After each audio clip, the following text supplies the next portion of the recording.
याचिकाएं दायर की गई थी जिन पर फैसला देखिए आ ही रहा है। धीरे धीरे आप और अपडेट हम तक पहुंचाएंगे, लेकिन इसमें इस याचिका में 3 प्रमुख सवाल उठाए गए थे। उसमें से दूसरा प्रमुख सवाल था SC ST वर्ग के सामाजिक और आर्थिक रूप से पिछड़े लोगों को EWS आरक्षण से बाहर रखना क्या संविधान के बेसिक स्ट्रक्चर के खिलाफ है।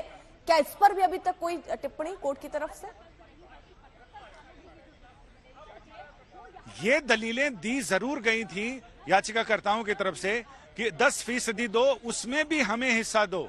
अगर सवर्ण लोगों को दे रहे हो तो उसमें भी हमारा 47%, 43% जो हिस्सा है उनका, 27% OBC के लिए, बाकी लोगों तो वो हिस्सा वो मांग रहे थे उसमें।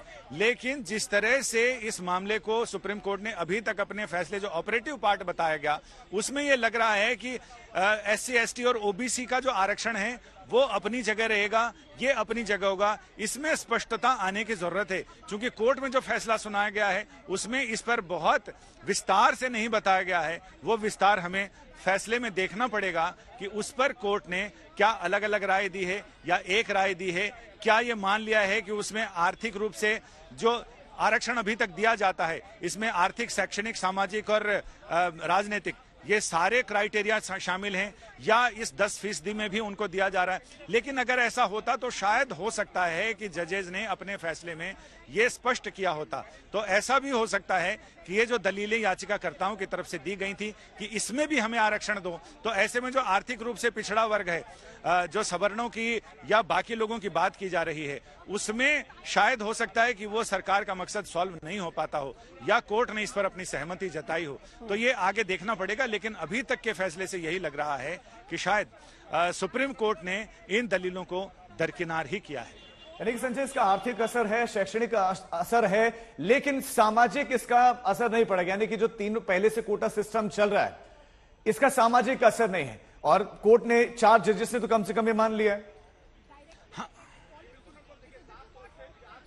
हाँ, सरकार ने अपनी दलीलों में साफ कहा था कि इस पर अब तक जो कोटा दिया जा रहा है, अब तक जो आरक्षण की व्यवस्था है, उस पर कोई बुरा असर नहीं पड़ेगा, उस पर कोई असर नहीं पड़ने वाला है। ये हमने अलग से व्यवस्था की है ऐसे लोगों को जो आर्थिक रूप से पिछड़े हैं और वो समाज की मुख्य धारा में नहीं आ पा रहे हैं, उनके बच्चों को नई अपॉर्चुनिटीज नहीं मिल पा रही हैं। ऐसे प्रतिभाशाली लेकिन गरीब लोगों के लिए हम यहाँ इंतजाम कर रहे हैं, शिक्षा में और नौकरियों में आरक्षण। अब इस पर यह भी फैसले के विस्तार में जाएंगे तो ये भी पता चलेगा कि क्या जिन शैक्षणिक संस्थानों को, जिन संस्थानों को सरकारी मदद नहीं मिलती है, क्या उसमें भी ये आरक्षण का नियम लागू होगा, उसमें भी सरकार आरक्षण लागू कर सकती है। ये तमाम जो सवाल थे, जो सुनवाई के दौरान आए थे, उन तमाम सवालों पर जवाब विस्तार में जब जाएंगे, गहराई में जाएंगे, जब इस फैसले के पन्ने पलटे जाएंगे, तब जाकर पता चलेगा। अभी तो सिर्फ मुख्य बातें हैं, जो ऑपरेटिव पार्ट हैं वो कोर्ट ने कोर्ट रूम में सुनाए हैं। बाकी फैसले की तो मोटी मोटी प्रतियां होंगी जिन्हें खंगालना पड़ेगा। संजय, इसके साथ साथ जैसे अभी आपने कहा और चीजें सामने आती जाएंगी, वैसे क्लियर होती जाएंगी, लेकिन यहाँ पर 5 जजों की बेंच जो है इस पर फैसला सुना रही थी। 4 की सहमति एक पक्ष पर है और 1 की सहमति कुछ अलग दिख रही है। जजों में किस तरीके का मतभेद दिख रहा है जो फैसला अभी तक आया उसमें?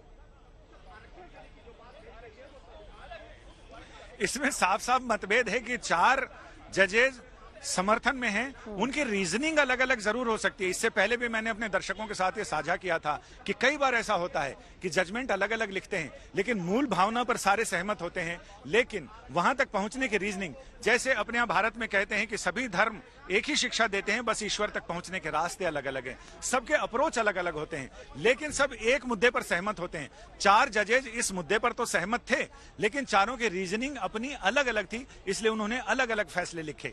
और अगर रीजनिंग भी समान होती है, जब एक समान होते हैं, तो एक ही जज कोई फैसला लिखते हैं और बाकी सारे लोग उसके साथ ही अपनी सहमति जताते हैं, सारे लोग उस पर अपने दस्तखत करते हैं। तो अभी भी यह है कि फैसले की रीजनिंग अलग अलग है, लेकिन 4 जजेज इस मामले पर एक मत थे कि हाँ, 10% आरक्षण देने में कहीं कोई हर्जा नहीं है, संविधान की मूल भावना आहत नहीं होती है, और ऐसे लोगों को सरकार ने आरक्षण देकर देश के जो जातिवादी व्यवस्था है, जो ऐसी आरक्षण की व्यवस्था है, उसमें कहीं कुछ उसको डाइल्यूट करने की कोशिश की है कि दूसरे वर्गों को भी इसमें, जो गरीब वर्ग है, जो अक्षम वर्ग है, आर्थिक रूप से सक्षम नहीं है, उन सारे लोगों को भी सरकार की तरफ से मदद मिली है। तो इस तरह से जो रिजर्व्ड कोटा और अनरिजर्व्ड के बीच की जो खाई थी, उसे भी पाटने में मदद मदद मिलेगी, ऐसी सरकार की भावना है, ऐसे सरकार की मंशा थी, जिस पर सुप्रीम कोर्ट ने अपहेल्ड किया है। और जो कई तरह की टिप्पणियां की हैं जजों ने अलग अलग अपने फैसलों में, वो यही बताती हैं कि इसमें कहीं कोई गड़बड़ ऐसी नहीं है, संवैधानिक रूप से कोई ब्रीच नहीं है और ये संविधान सम्मत व्यवस्था है। और सरकारों ने अगर ऐसा फैसला किया है तो इसमें कहीं कोई हर्ज नहीं है, इसे दिया जा सकता है, यानी सरकार की नीति को अपहेल्ड किया।